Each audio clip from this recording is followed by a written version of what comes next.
We were led to believe that our freedom could be at stake.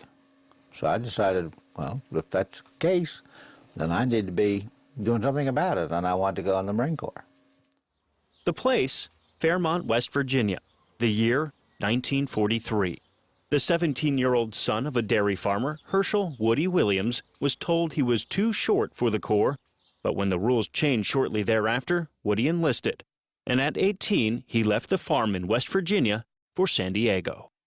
In the fall of '43, after I finished boot camp, we went through a phase of infantry type training. And then in the fall, they shipped us overseas, and we went to Guadalcanal in July and August of '44. We went to Guam and took it back that the Japanese had taken from us. We stayed on Guam then and continued to train.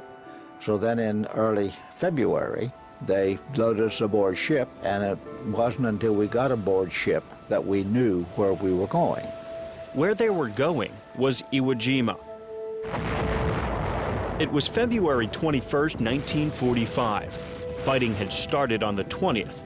Woody and the others on board were told they probably wouldn't even get off the ship. Because we were the reserve division to two others, they didn't think they would ever need that many people. And that we'd be gone about 5 days, and then we'd probably turn right around and go back to Guam. They didn't turn back. They went ashore.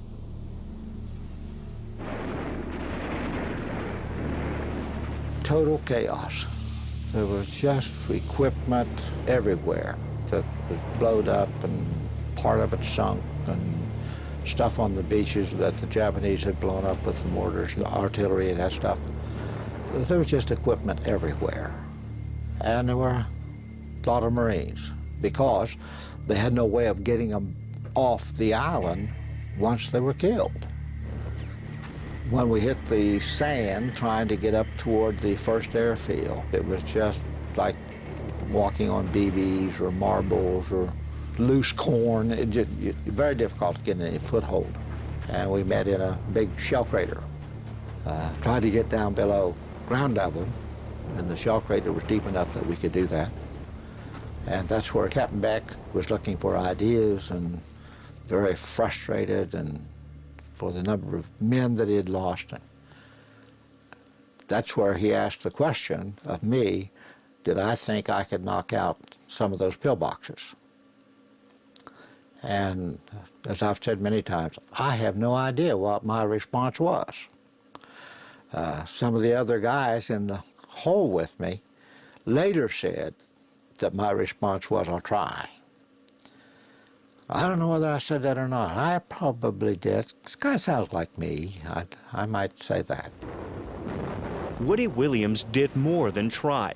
As his citation for the Medal of Honor reads, quote, he fought desperately for 4 hours under terrific enemy small arms fire and repeatedly returned to his own lines to prepare demolition charges and obtain serviced flamethrowers, struggling back, frequently to the rear of hostile emplacements to wipe out one position after another, end quote. There's some parts that are in my citation that I do not remember at all. And I'm sure it was a fear bug that took that away. I'm convinced of that. There's some that are so vivid that they just never go away. They're just always there. And all I have to do is stop for a second, and there they are. I have to emphasize, I didn't do this alone because there were other Marines helping me. But I did use 6 flamethrowers over a period of 4 hours. I have been asked, and if you were to ask me, how did I do that? I have not the slightest idea. In the end, more than 6,800 Marines lost their lives on Iwo Jima. When the flag was raised over Mount Suribachi, it was day 4 of the exhausting and deadly 36-day battle. February 23, 1945. Another 7 months would pass before Woody Williams would receive his Medal of Honor from President Truman on the White House lawn. I am so frightened. No one can understand. Maybe they can't, if they've ever been in a near auto accident or a near something that caused their body to shake.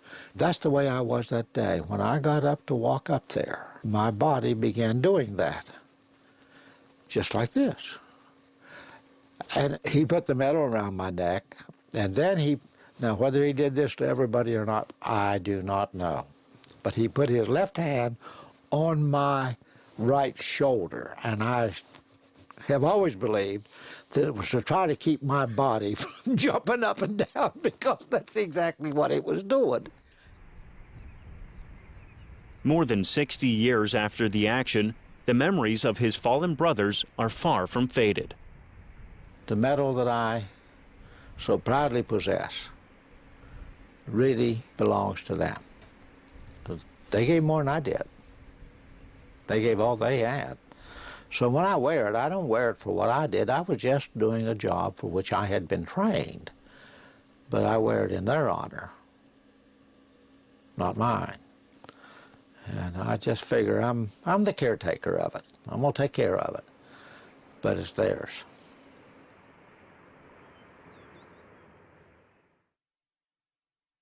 I was born in Columbus, Ohio during the Depression. In fact, the day the stock market crashed in 1929. And over the years, my mother had 15 children, and she was about to have another child. And so me and my brother, because women make a lot of noise when they have babies, we got out of the house. And when we came back, my sisters were out on the porch waving their arms. And when I got close, one of them said, "Ron, Mama had twins." And I turned to my brother and said, "There goes my place at the table. I'm joining the Army." Ron Rosser had already served for 5 years when his brother Richard was killed in action in Korea. That death would change Ron's life. My primary reasons for going to Korea, just to finish his tour. And I insisted on a combat assignment. When I arrived at my company, which was Heavy Motor Company, my company commander was going to assign me to the 3rd platoon as a first gunner on a mortar.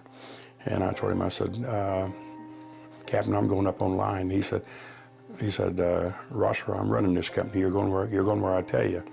I said, "No, sir, Captain, I'm going on line." And he said, "Oh, no, you're not." And I said, "I can't think of a way you can stop me, Captain." I think I was probably well suited for the Korean War. Between enlistments, I had worked in the coal mines, and I was pretty rugged, you know. So when I got to Korea, I could run the mountains like a mountain goat, you know, and they were carrying all kind of equipment, and it didn't bother me. I got there in July of 1951, and immediately went on line. I served with almost every company there in the regiment out on the front line. Anybody that, anything of platoon strength or higher that went behind enemy lines, I had to go with them. January 1952.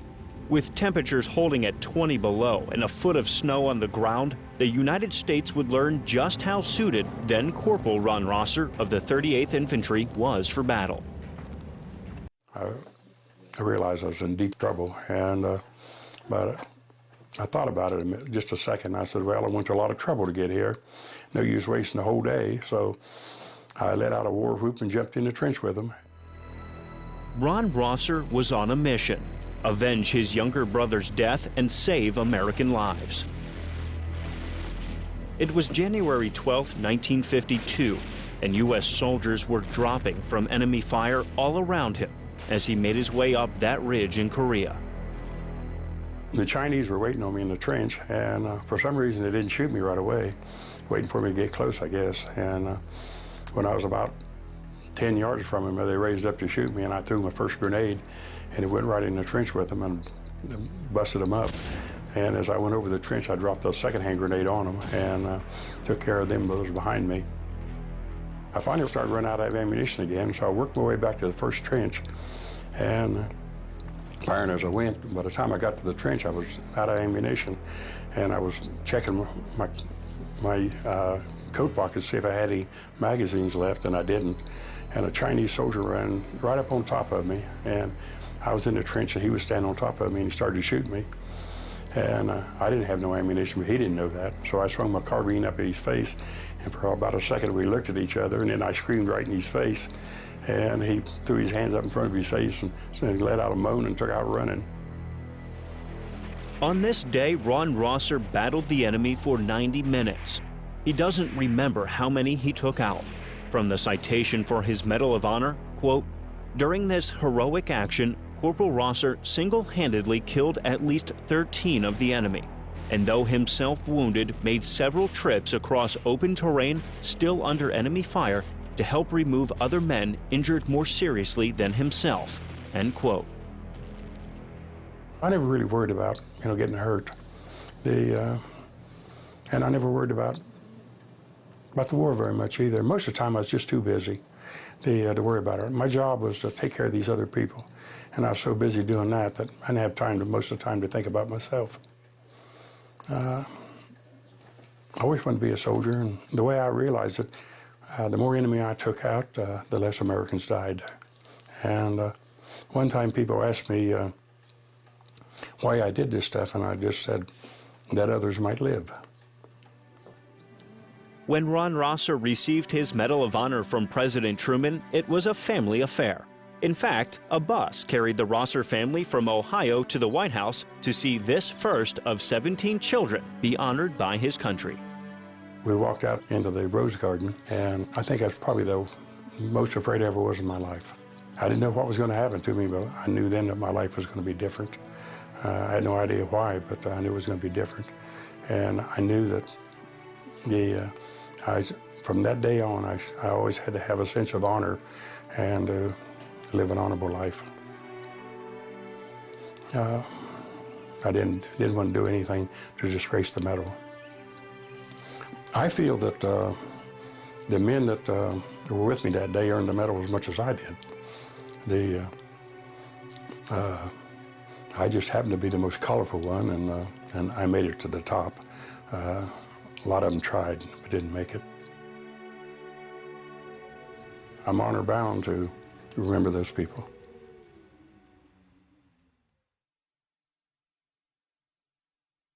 I grew up in an environment in which the assumption was that when you got to be old enough, you would go do your bit. You'd serve for a while and then get out and go do whatever you're going to do. Jack Jacobs grew up in Brooklyn with a clear view of his future: college, Army service, law school. But the need to feed his wife and 2 small children motivated him to change his military course of action. I got to Vietnam after being in the 82nd Airborne Division, which was my first tour. My first assignment was in Charlie Company, 2nd Battalion Airborne, 505th Infantry. And I went airborne at least partially for the same reason I went through senior ROTC. They paid you extra. They paid me an extra $100 a month. And so the airborne pay was great. And, it's not hard work. You're with really good people who are really serious about what they're doing, and they're great soldiers. And they're going to pay you, they're going to give you a 50% increase in salary to prove that gravity works. By March of 1968, Jack Jacobs was an advisor with the 2nd Battalion, 16th Infantry of the Vietnamese 9th Infantry Division. Combat was non-stop, and the enemy was growing in numbers. On the 9th of March, the plan was to go on the attack to take on the Viet Cong over a beach on the Mekong River. Now, when you go on an operation like this and you think you know where the enemy is, but you're not sure, rule number 1 is that you don't want to engage the bad guys in a meeting engagement with your entire force because you can't maneuver against them. They had had a spy in the province chief's headquarters and had 3 days to emplace 300 VC in an enormous L-shaped ambush. And in the space of about 10 seconds, we lost, 75 guys killed and wounded in 10 seconds. One of the most severely wounded was Jack Jacobs. From the citation for his Medal of Honor, quote, "Despite profuse bleeding from head wounds which impaired his vision, Captain Jacobs contacted and drove off Viet Cong squads who were searching for Allied wounded and weapons, single-handedly killing 3 and wounding several others. Extraordinary heroism saved the lives of 1 U.S. advisor and 13 Allied soldiers," end quote. People ask me, why'd you keep going back? I mean, you bring a guy to safety, you don't have to go back out. But I thought, and whether it's true or not doesn't matter, I thought that I was the only guy who could do it, that everybody else was killed or wounded. It's not okay to just do your job. It's got to be the best job you possibly can do. And so if somebody says, oh, you did something really extraordinary, it isn't extraordinary. It's what's expected in combat. You're not allowed to lay back there and, you know, wait for somebody else to do it. You got to do it.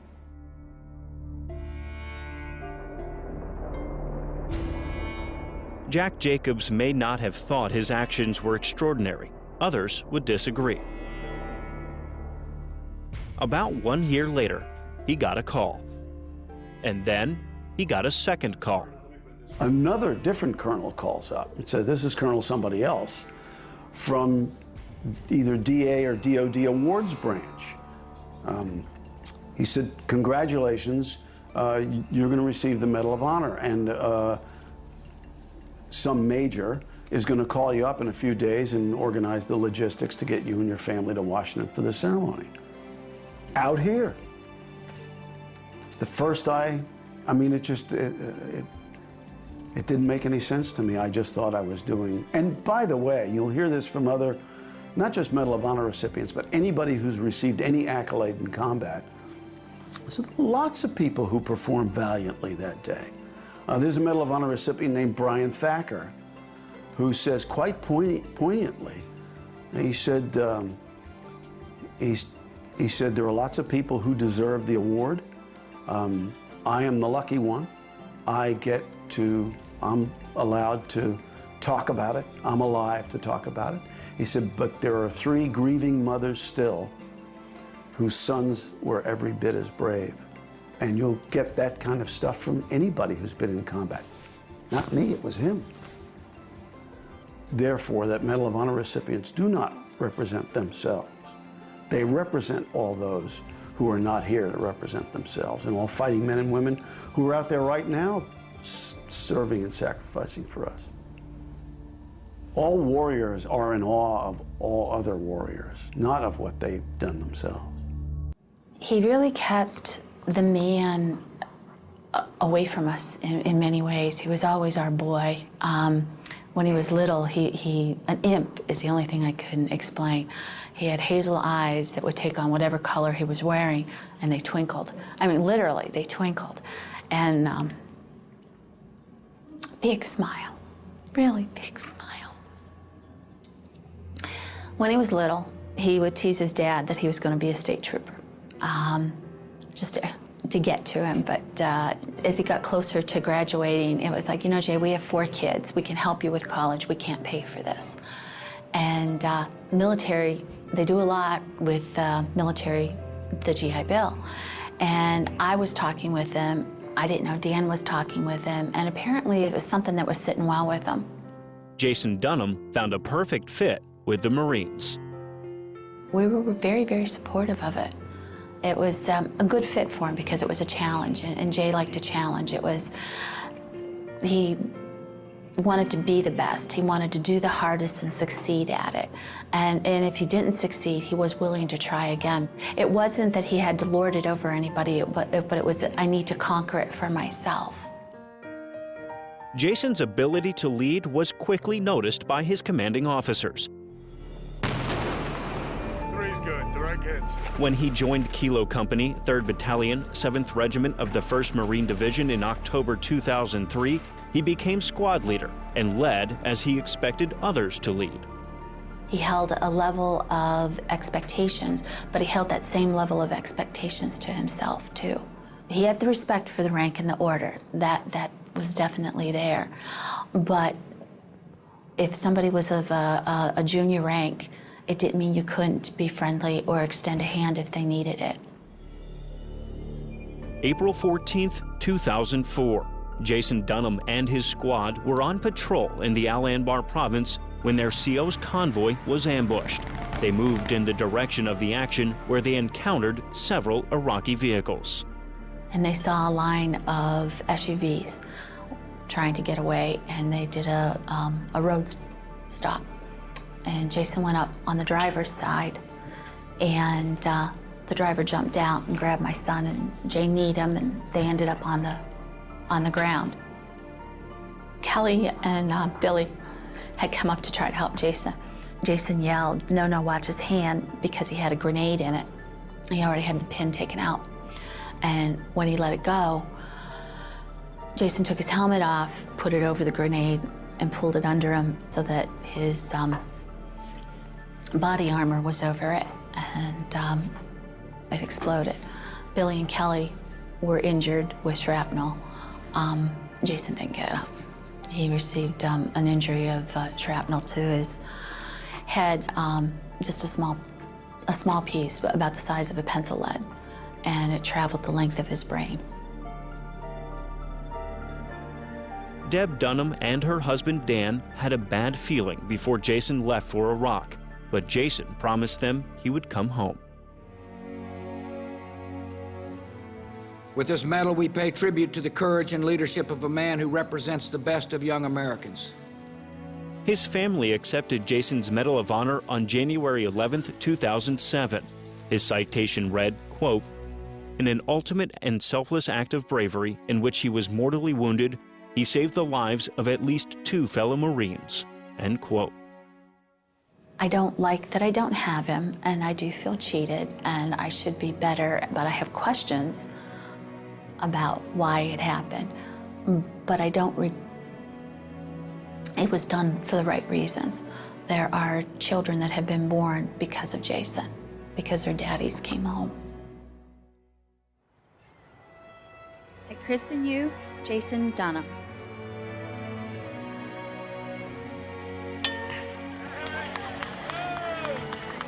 On August 1st, 2009, the USS Jason Dunham was christened. For Deb Dunham, the moment was bittersweet. It's a double-edged sword. The Marines and the Navy will remember our son. Having his name on a ship, people are going to know that there was a man who did something that was worth recognizing. Then maybe they'll check and find out what other heroes have done. Sergeant Billy Hampton was with Jason when the grenade exploded. Jason's action saved his life. It means a great deal to all of us that our brother was recognized for his selfless act, and we couldn't be happier. It's closure. It doesn't seem like enough. It'll never be enough, but it's closure for us, and it's our way of saying goodbye and thank you.